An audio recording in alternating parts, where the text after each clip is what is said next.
ଷଷ୍ଠ ଶ୍ରେଣୀ ଛାତ୍ରୀଙ୍କୁ ଅସଦାଚରଣ କରି ଗିରଫ ହେଲେ ଟ୍ୟୁସନ ସାର୍। ଏଭଳି ଏକ ଘଟଣା ସାମ୍ନାକୁ ଆସିଛି ଗଞ୍ଜାମ ଜିଲ୍ଲା ଜରଡ଼ା ଥାନା ଅଞ୍ଚଳରୁ। ଗଞ୍ଜାମ ଜିଲ୍ଲା ଜରଡ଼ା ଥାନା ଅଧୀନସ୍ଥ ପଦା ଦିଘି ପଞ୍ଚାୟତ ଅନ୍ତର୍ଗତ ଦାମୋଦରପଲ୍ଲୀର ଜଣେ ଷଷ୍ଠ ଶ୍ରେଣୀର ନାବାଳିକା ଛାତ୍ରୀ ଟ୍ୟୁସନ ମାଷ୍ଟର ଦ୍ୱାରା ଅସଦାଚରଣ ଶିକାର ହୋଇଥିବା ଜଣାପଡ଼ିଛି। 23 ବର୍ଷୀୟ ଗଣେଶ ପ୍ରଧାନ ନାମକ ଜଣେ ଯୁବକ ଗ୍ରାମରେ ଟ୍ୟୁସନ ପଢ଼ାଉଥିବା ବେଳେ ବୁଧବାର ସନ୍ଧ୍ୟାରେ ଷଷ୍ଠ ଶ୍ରେଣୀ ପାଠ ପଢ଼ୁଥିବା ଜଣେ ନାବାଳିକା ଛାତ୍ରୀଙ୍କୁ ଗାଁ ମୁଣ୍ଡରେ ଥିବା ବିଦ୍ୟାଳୟକୁ ଡାକି ନେଇ ଛାତ୍ରୀଙ୍କ ସହିତ ଅସଦାଚରଣ କରିଥିଲେ। ନାବାଳିକା ଛାତ୍ରୀ ପାଟି କରିବାରୁ ଗଣେଶ ଛାଡ଼ି ଦେଇଥିଲା।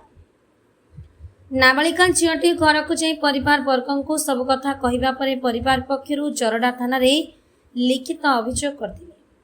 ଜରଡ଼ା ପୋଲିସ ଗ୍ରାମରେ ପହଞ୍ଚି ଅଭିଯୁକ୍ତ ଗଣେଶକୁ ଗିରଫ କରି ଏକ ମାମଲା ରୁଜୁ କରି କୋର୍ଟ ଚାଲାଣ କରିଥିବା ଜଣାପଡ଼ିଛି।